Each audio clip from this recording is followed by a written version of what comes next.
Hello, everyone, and thank you for joining us today on our webinar. We're getting ready to begin.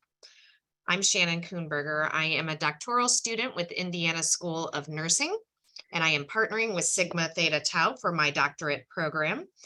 I will be your moderator today and your host for this leadership webinar series. Today's webinar is eligible for one contact hour. Sigma Theta Tau International Honor Society is accredited as a provider of nursing continuing professional development by the American Nurses Credentialing Centers Commission on Accreditation. The speakers and the planning committee members have disclosed no relevant financial relationships. To receive contact hours for this NCPD session, participants are required to attend the webinar and complete the evaluation form, which will be emailed to all attendees approximately 1 week after the webinar. This webinar is being recorded and will be available a few business days after the recording. Following the presentations, if we have time, there will be a question and answer session. You'll see on your Zoom webinar control panel that you can send a message through the Q&A feature. This is where you can type any question you'd like to pose to the presenters. Be sure to hit send so that the message takes it to us. Please use the Q&A for questions and the chat feature to interact with other participants. We see that there are many coming from all over the world. This webinar is proudly sponsored by Emeritus. Learn from the world's best. Emeritus is committed to teaching the skills of the future by making high-quality education accessible and affordable to individuals, companies, and governments around the world.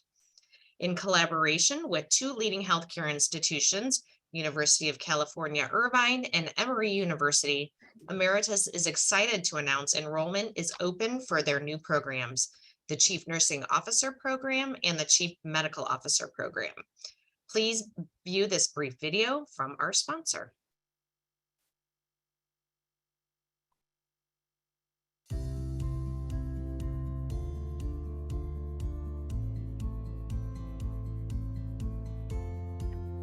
Emeritus is proud to sponsor Sigma Theta Tau in the Rebuilding Healthcare webinar series.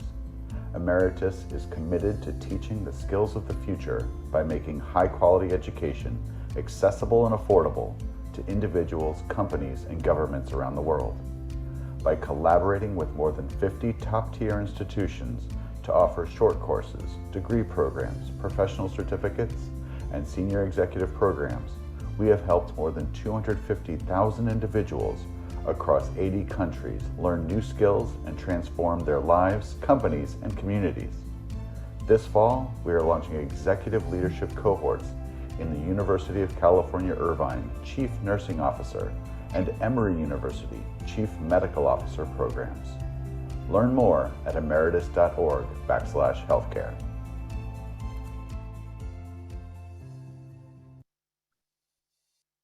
We would like to thank our speaker for sharing her expertise with us today. Our speaker today is Dr. Sue Behrens. Sue is the Chief Nursing Officer for the Cleveland Clinic Hillcrest Hospital. With more than 38 years of experience, she is responsible for strategic planning and leading of nursing functions and services for the 500-plus bed hospital. Prior to her current position, Sue was the Chief Nursing Officer at Cleveland Clinic Abu Dhabi, Cleveland Clinic's first multi-specialty hospital outside of North America and home to the health system's most diverse nursing team. She led nursing caregivers to many accomplishments, including the first ever American Nurses Credentialing Center magnet recognition for the UAE, the first Emergency Nurses Association Lantern Award given outside of the US, and developing the UAE scope of practice for advanced providers. Prior to the Cleveland Clinic, Sue spent more than 25 years at OSF St. Francis Medical Center, an academic medical center in Peoria, Illinois. She is a board-certified advanced nurse executive and a clinical nurse specialist. Welcome, and we will hand it over to you. Thank you, Shannon.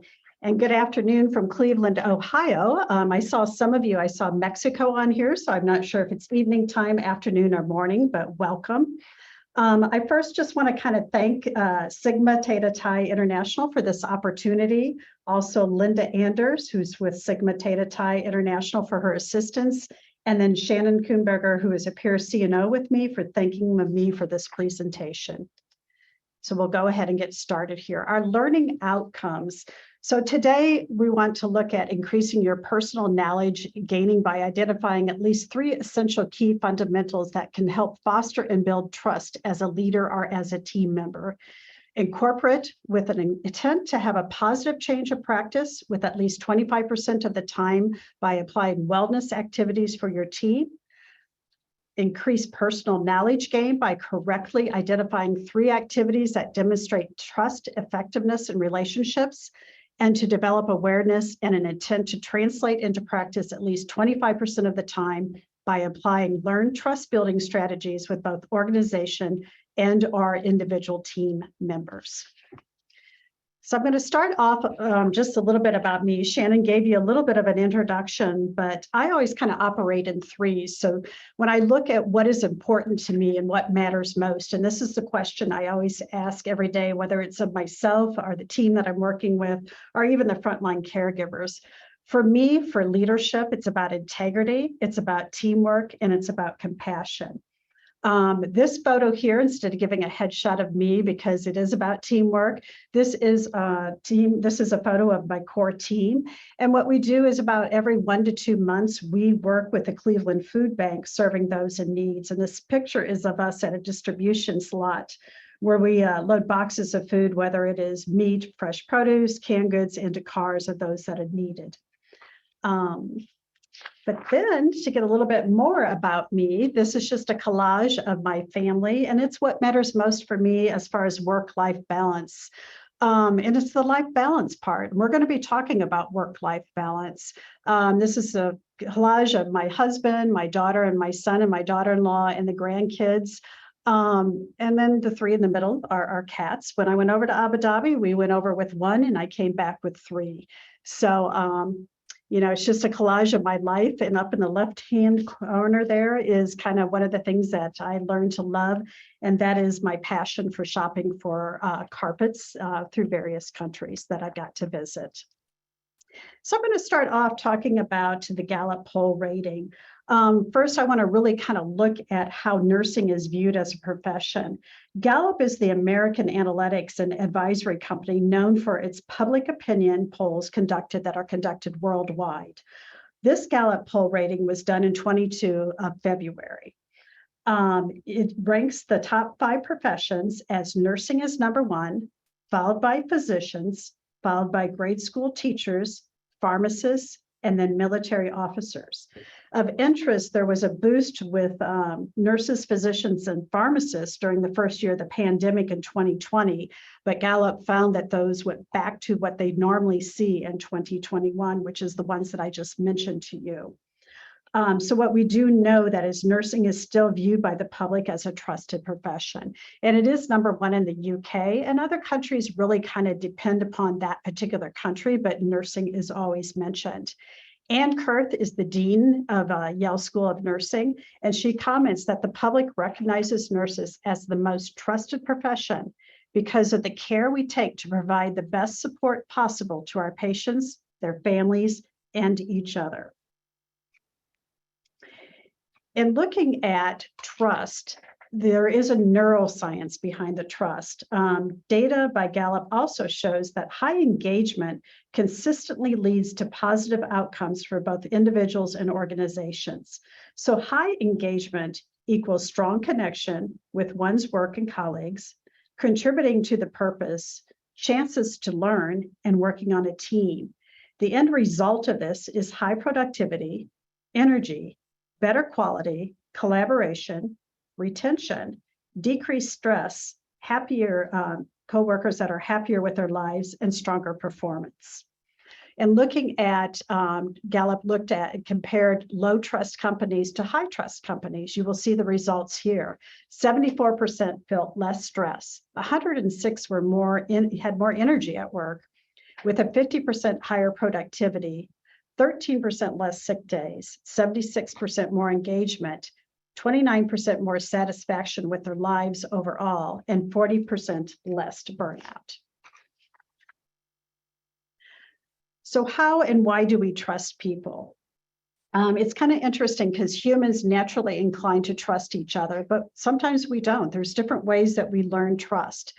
We can grant trust. We're trustworthy. This is a blind trust. It's our desire to connect with others, and it shows our vulnerability. It can be automatically taken away, though, if that trust is not, if it's not maintained. Other individuals earn trust. They feel it's very transactional. For them to get genuine trust, it must be earned. They must see the outcomes first. It's difficult to grant trust because of their past relationships and life experiences. But in Mike Robbins, who actually is an author on Thought Leader, keynote speaker on leadership, he feels strongly that the secret behind how to trust works in that it must be granted and not earned. So we have to do a lot of self-reflection when we look at this. Who do people, who do you trust? How do you trust people automatically, or do you make them earn your trust? And this will give you a lot of self-reflection. It's not right or wrong one way, it's just how you react. So as a person or a team member or a leader, you need to really how easily do you grant trust to others? I do have to apologize. In the office I'm in, I do get the overhead, so I apologize about that. Okay. Paul Zak is a founder and director for the Center of Neuroeconomic Studies and professor of economics, psychology, and management at Claremont University, and CEO of Immersion Neuroscience, and the author of Trust Factor, the science of creating high-performance companies. He has done a lot of research and a lot of studies. So what he has found is that there is an oxytocin inhibitor. When you're high stressed, you do not interact well with others because it inhibits the oxytocin. The oxytocin is actually needed to increase your trust factors. So when you have high oxytocin, you have empathy increases, your working together increases. We will be talking a little bit later on the slides about some leadership behaviors that do foster trust that he does promote. So oxytocin in the workplace culture. There's supports. We talked about what supports and what inhibits oxytocin. High stress. When you have high stress, it inhibits oxytocin. It makes the trust very difficult. When we are stressed, we don't work well with others. When we have moderate stress, though, however, it does promote the release of oxytocin. We work together better to solve problems. Estrogen increases the oxytocin and person's sensitivity to it. Women release more oxytocin on an average than men do.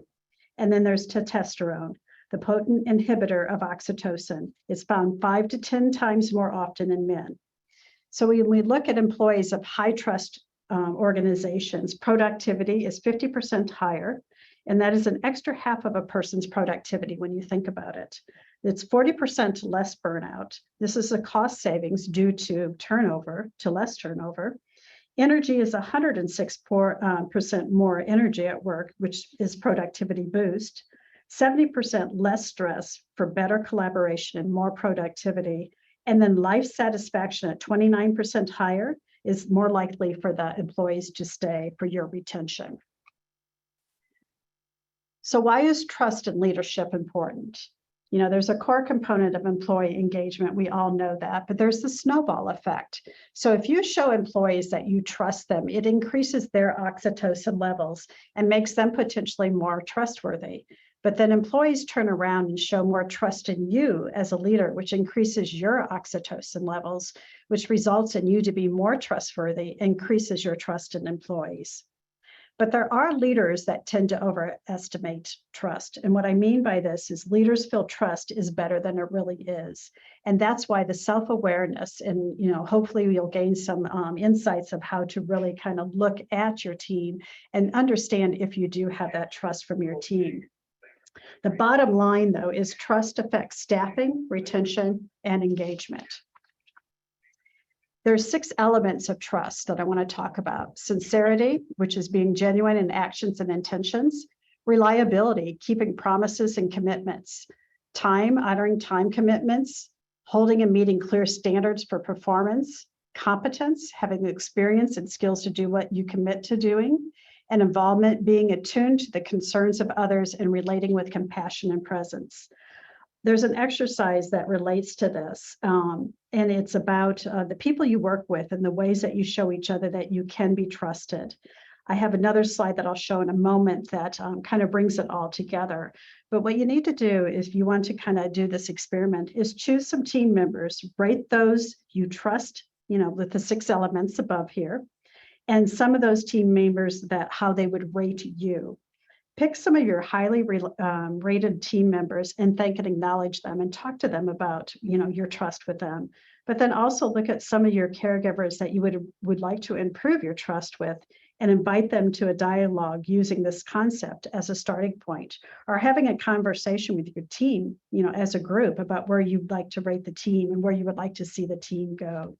You can do this by survey, or it's always good to have that open-ended discussion. This is an example, and I'm happy to share it with you, that uses the 6 elements of trust that we have here at Cleveland Clinic. That just kind of gives you, that paper format to help guide you. So I'm happy to share this if anybody wants it. So moving forward with rebuilding trust in today's environment, we've all had a moment with COVID. Actually, we've had a past couple of years of moment with COVID. The COVID effects have massively disrupted healthcare. So how do we pick up the pieces and rebuild our teams? We have a high turnover, and that attributes to mistrust from the staff that stay. The nursing shortage is global and it's real. We had the nursing shortage. We knew that was coming before COVID hit, and COVID just made it 10 times as much with the shortage. We have a lot of new grads that, they are, we're getting to the point, I know I have some departments that can have 75 to 80% new grads in them. With the COVID, the last couple of years, they have not been able to have a lot of the clinical experiences that they normally would get. And they're also going into the high acuity areas such as ICU, ED, or OR because of the fact of the nursing shortage. So experienced nurses, we're finding that a lot of them are retiring earlier than they expected. And these are our baby boomers that we expected to retire early or to retire the next few years, but they are retiring earlier because of the COVID effect. And then there's the engagement and socialization. During the COVID, we had a lot of PPE or a lot of meetings went to team meetings. We were not in person. People are working from home, and they're still a part of that. We still do a lot of team meetings. There's still individuals that work from home.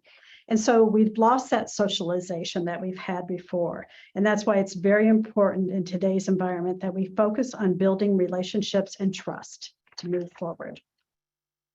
So bringing the team back together, fostering that environment of trust. We know workplaces run on trust. It affects employees' stress and energy, their productivity, their engagement, their satisfaction, burnout, retention, and recruitment. So the Gallup research that I've been talking about indicates to have a high level of trust, leaders need to make 6 deposits for every withdrawal. And I'm going to talk a little bit more about that in some upcoming slides. But the bottom line is if a team doesn't trust a leader, they'll be reluctant to follow and give their best efforts. And if you think about that, how important it is in today's environment and with a nursing shortage, we have to have that trust in the team and also the team leader. Signs of lack of trust is micromanagement. Is your team constantly looking over their shoulder because they're afraid they're going to be getting in trouble? Stall in progress, is the team irritated? Is there backbiting, credit grabbing, duplication of efforts? And then there are signs of trust that we need to look at. That's the positivity, the collaboration, asking for advice. Are they sharing helpful hints to each other, having each other's backs? Does the team know the goals and what needs to be done? So all this factors into how to bring back that kind of environment of trust. I talked earlier about 8 ways to effectively create and manage culture of trust. One of them is recognizing excellence.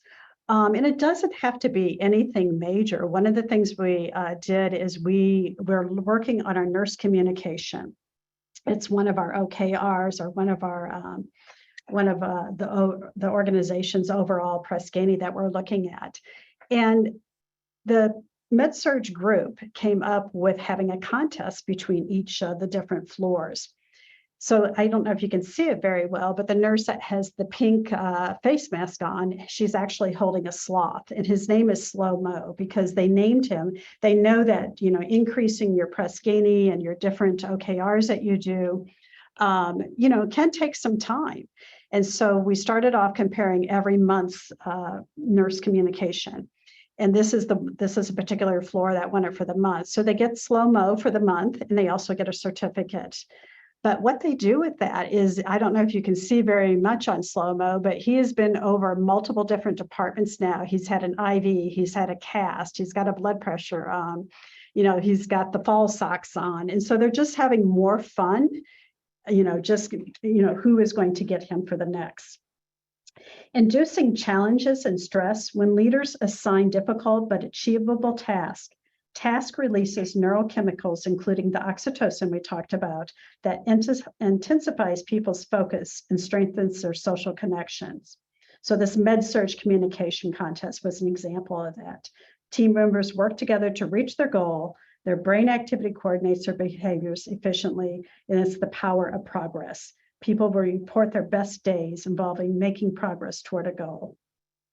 Giving direction, it's an autonomy, it's innovation, it's being trusted to figure out things in a big motive. This is the power of shared governance. For those of you who do have shared governance, and those of you who don't, I really highly recommend it. They can either identify the problem and solve the problem, or they can be given the problem and they're solving it. Job crafting is allowing staff to choose which projects they want to work on, what matters most to them. Every unit is going to have a different problem, whether it's the time that they're passing on medications to the handoffs, leave it up to that unit to what they want to do.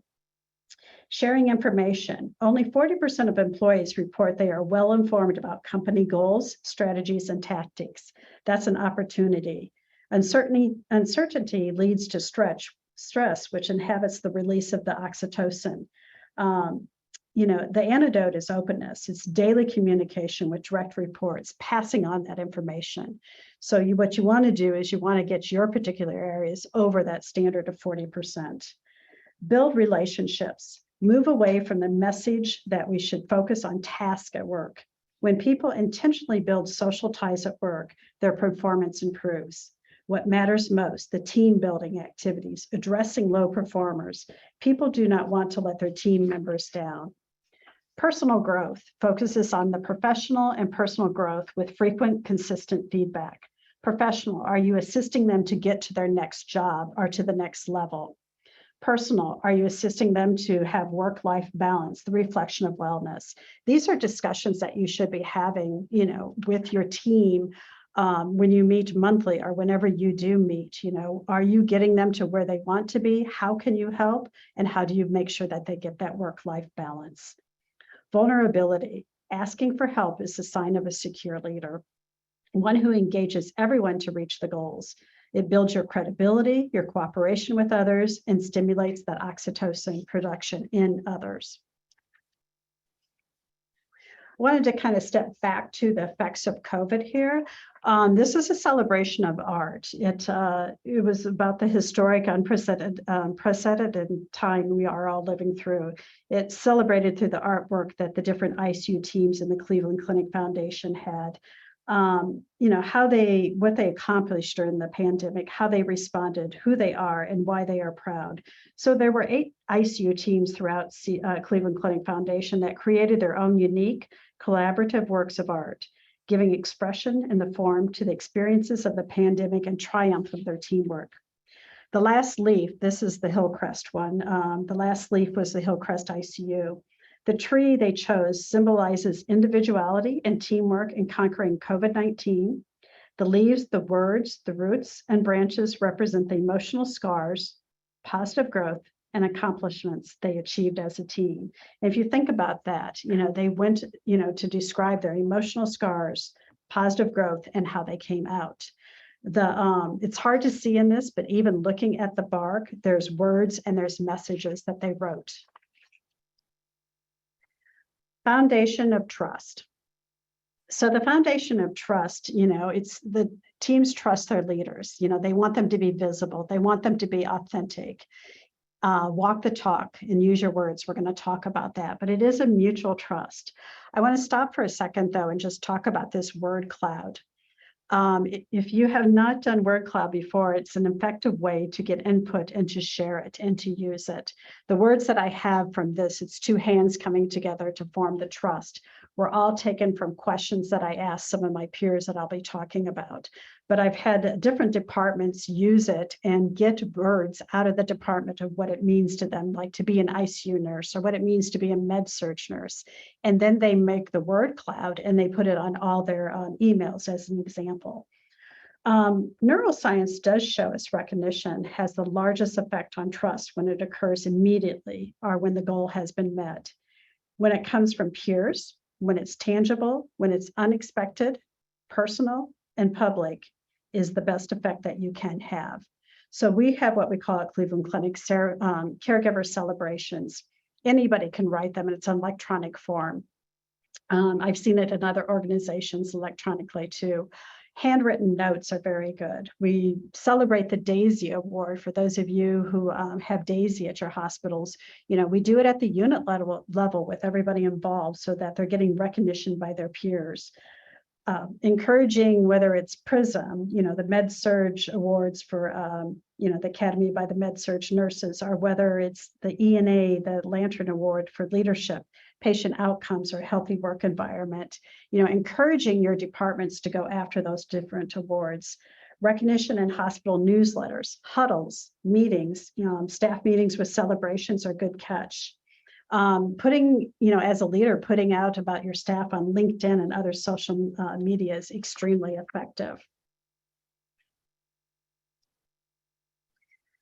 So these are a couple different strategies to build trust. You know, when I did a lot of research on it, I was getting pretty much a lot of the same, the B's. Be true to your word, be consistent, be honest and tell the truth, be authentic. These were words that I was hearing from leaders too that I talked to. You know, knowing not only your strengths, but your weaknesses is your blind spots. And I think that's one of the hardest things for us as leaders to really admit and know your blind spots. But once you start knowing them and recognizing them and being vulnerable about them to your team, it helps not only your growth, but the growth of the team. It's important to really get to know staff and what matters most. There's a lot of things that you can do just to have those honest discussions, whether it's one-on-one. I like to do intimate C&O breakfasts where I have, you know, up to 10 frontline caregivers, and it is about them. You know, what matters most to them, what is their points of pain, what is going to make a difference. And you also have to look at, we have so many different generations now. You know, how do generations trust? And there's a difference in how generations trust, but also embracing the differences and the diversity that we do have in our workforce. And it's important to make the staff feel valued and engaged in trust. So what I wanted to do is I wanted to hear from my own peers. I talked to some managers, directors, ACNOs, chief nursing officers, chief medical officers. I talked to a chief executive officer, operating officer. I asked them the same questions. I asked them, what fosters trust in a relationship? What do you feel are the 3 essential elements to build trust as a leader? And how do you translate trust into your current practice? And again, these are the words that I got back from them that I ended up using in the word cloud on the hands. So my first question was, what fosters trust in relationships? The top 3, it's hard to see if they're bolded there, but this was the most common that kept coming out of the group. Do what you say, be true to your words, follow through, honor your commitments, authenticity, be genuine. But there was a lot of other good comments that they gave me about listening and learning from each other. You know, being vulnerable kept coming up. Don't act too quickly. Don't under-promise and over-deliver. Emotional intelligence was brought up. You know, consider all facts and decisions. Consider what matters most. They felt too, they gave me a lot of different comments about feeling that that it was built in small things, that Foster is built not in sweeping proclamations, but it's built in small things. Get to know the individual at a personal level, build meaningful relationships, When open and honest communication exists, those in relationships feel supported and safe. Important to support others when mistakes are made. We all make mistakes. And I think that is a really good point. By sharing your mistakes or being vulnerable, that people realize, that you're connecting with them. And foster trust can be difficult as a new leader. And I thought that was pretty good for, pretty vulnerable for a new leader to admit. One of my directors really went into the trust currency. Now, this is based on Rose Sherman, Rebuilding Staff Trust. Trust is the currency you put into the emotional bank account that leaders can either make deposits or withdrawals with these actions. And that's where Gallup was referring to. The withdrawals, staff wonder if something they value isn't safe with this person or situation. Gallup research, as a reminder, indicates that high level of trust needs to make 6 deposits for every withdrawal. Now, the particular director that went into great detail on this was talking about the currency of trust, standing up for someone, checking in on someone who may be having a hard time, and keeping confidence, how you carry yourself in life, not being a gossip. If you talk poorly about others, people will think you do the same when they're not around, and that's very true. Speaking truth to power wins a lot of currency with your team, but must be wielded with wisdom and great tact. And that's how you deliver the message, being honest, but delivering it so that it is not devastating and they understand it. So the second question I asked is, why do you feel, what do you feel are the 3 essential elements to build trust as a leader? The top 3 again were follow through, walk the talk, do what you say, and be transparent. Clear, concise communication came up. The plan goes awry, then own it. Confront reality with the team. Acknowledge current state and the difficulty. No one wants toxic positivity in what they know are bad times. Communication during COVID was a very good one that was a great example that we've all lived through. Being present, you can say you value something, but making time for it shows you mean it. This is the rounding, that example came up quite a bit with the different discussions that I did have. And again, the open and honest, clear communication. The third question that I did ask was, how do you translate trust into your current practice? Follow through, be approachable, and authentic leadership. And if you look at follow through and authentic leadership, it was in the top 3 for all 3 questions. And it's key to quality of your leadership, how you translate trust in your current practice. So follow through. Do you say what you're going to do? Words matter. Are you approachable? Are you connecting with your staff and demonstrating openness when you disagree? Authentic leadership. Be present and visible. So how how you are known as a leader. Will you give a straight scoop of what is going on? Translate trust into your leadership style is creating your brand. Trusting relationships takes time to build. Often leaders are under scrutinizing eyes at first by staff. Stay steady, visible, and over-communicate to build relationship and have staff trust your leadership so it's non-threatening or punitive. Take a pause when needed. Staff who are hesitant or distrusting, clue them in projects, make them part of the solution. Get opinions, delegate duty helps to show leaders' commitment to the team. And there's a lot of other good things that were brought up here that you can read through. So one of the things that was mentioned was, recognition and bringing it forward, whether it's at a huddle, a meeting. And we do this at Cleveland with a good catch, our safety story. We do it clear down into our huddle here at Hillcrest. We ask for a good catch, our acknowledgement, our safety story every day. And it's asking others to share. I had done this practice in my previous organization before joining Cleveland. And as an example, in my ED environment, it was a level 1 and very busy one. And we were trying to really build that, that team trust. And so in the huddles, we as leaders started, giving a thanks or a good story from the day before. Or maybe it was the earlier shift because we had 6 different shift huddles in this particular ED, but we were building trust in the environment. But the next step we took it to is we told the nursing staff that you guys are going to start giving the stories. And at first, they were like, okay. And, we would point out and say, Mary, can you give the story today?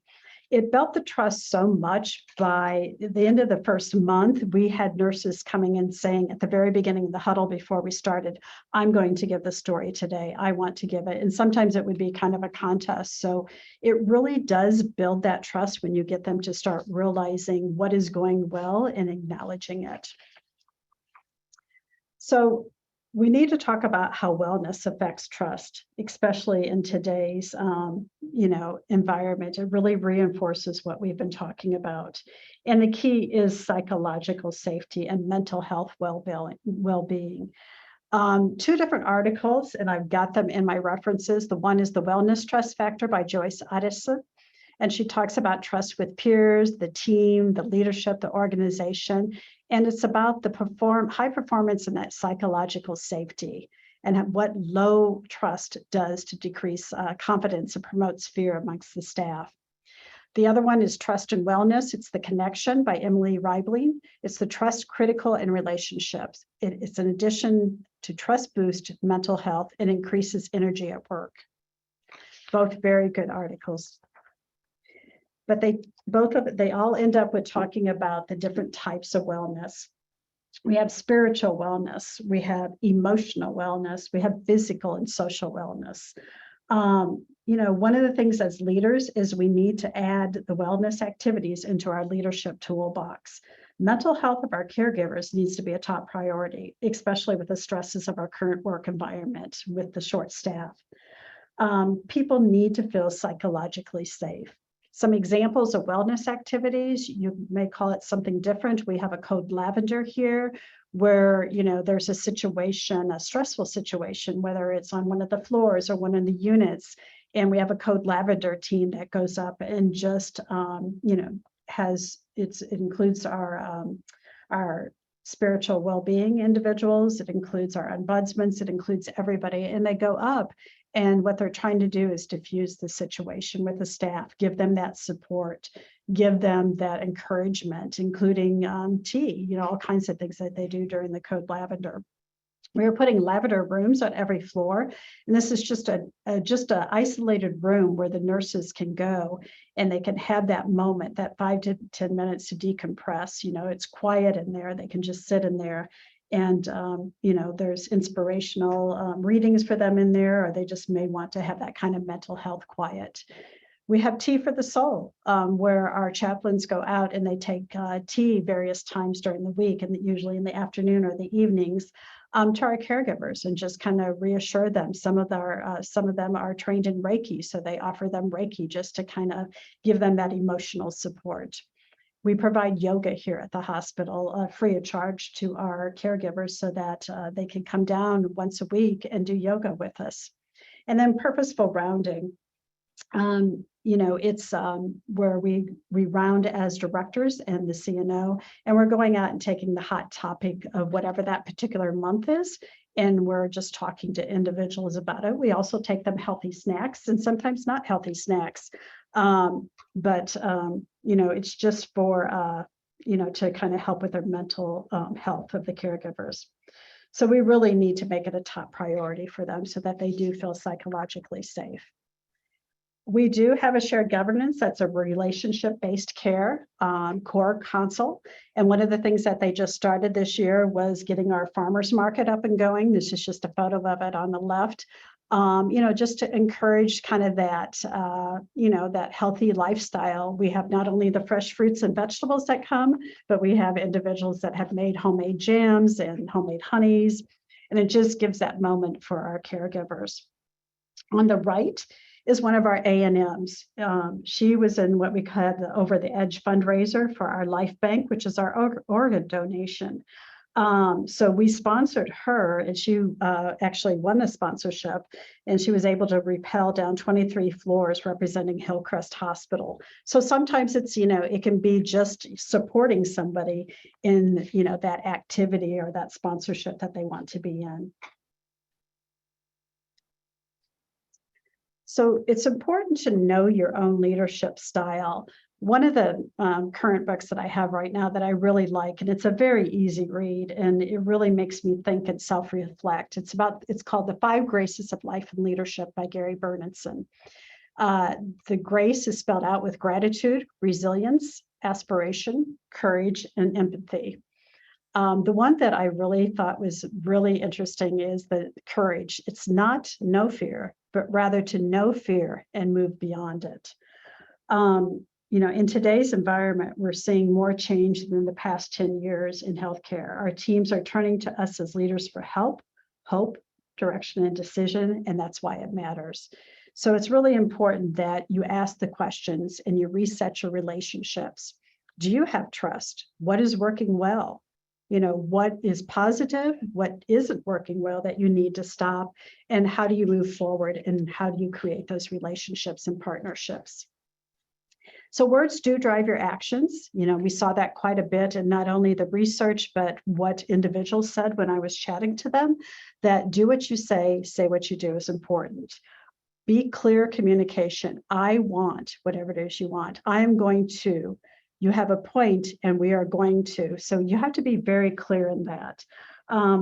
Be transparent with your words, honest, clear, have integrity with it, be genuine, yet caring, and develop that connection.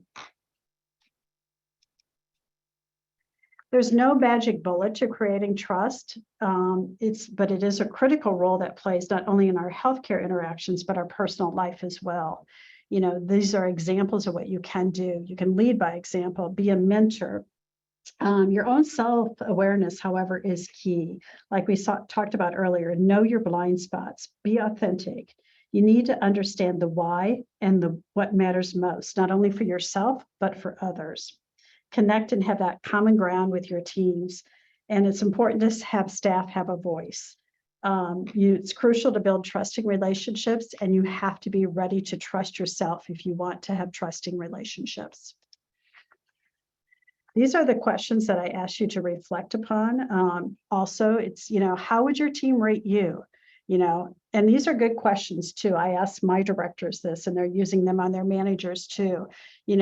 Are you communicating clearly and concisely? Am I maintaining emotional intelligence with my team? What do you do most often to build trust? What do you need to do more of? How do you go that extra mile? And what practices or actions could you incorporate into building trust into your relationships, your team, or the organization? The how-to is the part that you have to figure out. Everybody does it a little different. It's that time and space to look inward. Is that walking? Some people do it when they're running. Some people just sit and do it. Others like to write in journals. Others like to meditate. But you have to schedule the time to do this. And you can start by 10 minutes a day, because I know how hard and how busy it is for everybody who are leaders or who are working and trying to figure this out. The bottom line is it improves your performance as a leader. So it's very important to do, and try to factor out, just like you try to factor in your wellness, into your daily routine, you need to factor in this. I always like to end with a couple quotes, and Barbara Brooks Kimmel is an author, speaker, and global matter expert on trust and trustworthiness. She also is the CEO of Trust Across America and Trust Around the World. She helps different organizations build trust. And she says, trust starts with trustworthy leadership. It must be built into the corporate culture. And then the other one that I do have is Ernest Hemingway. You know him as American novelist For Whom the Bell Tolls, or The Old Man and the Sea. But he said the best way to find out if you can trust somebody is to trust them. So I think that we have a little bit of time left for some questions. I'll let Shannon take over, or maybe you don't have a question and you want to share some examples of what you do. Thank you, Sue. Very informative, and thank you for sharing some of those great examples. There have been some questions throughout the chat and the Q&A session. I love all the questions about the code lavender as a new concept. So hopefully I was able to describe much of that in the chat box for you if you want to go back and check on that. I do have a few questions written down, Sue, that maybe you can help us with. How do you balance being vulnerable as a nurse executive and help build trust without sharing too much. So, this is an audience and participants of nurse leaders, and we all probably struggle with that little crossing the line of how much do we share and how much do we not share, and show that vulnerability. That's a very good question. And, I've over lots of years of leadership, I've always struggled with that because in my beginning years, over 20 years ago, I thought being vulnerable wasn't the right thing to do. It was always, you need to do this, or I would say, do this or do that. But I found over the years that sharing a piece, whether it is with a front line or whether it is your director or one of the managers of a mistake you made. We've all made mistakes, for somebody to say they've never made a med error, I find hard to believe, and you just have to share it, what you learned from it, how you felt about it. And that's the connecting part, because then they start thinking you're human too, you understand it. But it's hard as a leader to do that, I will say, and you have to have a lot of self-confidence in yourself to be able to be that vulnerable. And it's very difficult to do. But, you don't want to give it all away, but you want to give that little piece so that they do connect with you, if that makes sense. It sure does. And I would agree. I think it's reminding them that you're just as human. As a fellow CNO, I have to always watch what are those boundaries and where is the cutoff and how much do you share? But if you remind them that you've made errors and you're just as human as them, it does help bring that vulnerability right to the forefront to the caregivers. So I would agree with that. Here's another question. How can an untrusted manager rebuild trust within their team? That's a tricky one. So when somebody has already lost the trust, and how do we rebuild that? That's a very difficult one too. So it depends on how long it's been going on also. If it's been going on for a very long time, and what I mean by that is years, if it hasn't been addressed, it's almost impossible to get that trust back. However, in today's day and age, when we do have the different engagement surveys or the different Press-Ganeys that we have, or whatever your organization use, we should, as a leader over that particular leader, if you're the supervisor, you should be working on them. Because they need to get out in front of it, and they need to get out in front of it quickly. They need to be vulnerable with that staff and go in front of the staff and say, this is what you told me. This is what I'm thinking I should do. Is that what you're wanting me to do? I can tell you, I recently just had one too. To me, I like doing them periodically. And so, I'm going in front of my team with the results here in the next few weeks to show them and say, I heard this. Am I hearing it right from you? And if so, this is what I'm going to do. So you have to be comfortable in that. And but yes, it's very difficult. You have to coach them. If you can get them a coach, a mentor, that would be good. But my advice is, what I've seen is people ignore it and they let that leader go for a very long time, and then we're not able to help that leader get back to where they need to get. Agree. Thank you for that. You mentioned addressing low performers. How do you recommend communications to high performers that perceive you as the leader not addressing low performers for poor behaviors? Yeah, that's, you guys are asking good questions. I've been in different positions, even manager positions, where I've had staff come in and say, if you don't get rid of Nancy, nurse, I'm not going to be, I'm not coming back, or, because they know who the low performers are, but they expect you as their supervisor, whether you're the manager, or if you're the manager, you're the director over the manager, or the CNO over the director, to handle it. You have to work with that. The person's in that position for a reason. So you have to maintain the confidentiality still, but you have to make sure that the team trusts you enough that you're working on it. Sometimes it's hard because they want an instant reaction or an instant fix, and that's not possible. We do need to work with our leaders to give them, or the low performer, to give them a time to turn around, because that's what we want at the end of the day. We want somebody to be successful. But then again, also respecting them that if it is not going to happen, that we gracefully let them leave. And, it's a fine line, because I know everybody wants to know the information, and, then they think you're keeping something from them. But once you start talking about confidentiality, and, sometimes I'll say, how would you feel if you were in that situation? You have to trust me. We are working on it. We're trying to make it better, but you just don't want to break the confidentiality, because then that will backfire on you, because it's like the gossip comment I made earlier. People will think that you're doing that. You're talking about them. Excellent. I've got some more questions coming in here. Looking at, how do I know what my blind spots are as a leader? Well, I'm going to be vulnerable here and say that was one of my hardest areas. And I hated it when somebody would say that's your blind spot, but they wouldn't tell me, what it was, because I'm like, tell me, I want to know what my blind spot is. So for me, it was working through a lot of coaching, but, sometimes when you have a blind spot, it's, you think you need to interject on everything, or you think, that you have the answer for everything. Your blind spot's going to be different for everybody. So it kind of goes into your leadership style a little bit, but you have to really look at what it is. And that's where I'm very comfortable asking people now about, what is my blind spot? What am I not seeing? What am I doing that you don't want me to do anymore? And it might surprise you, but that's what you have to do. You have to ask others.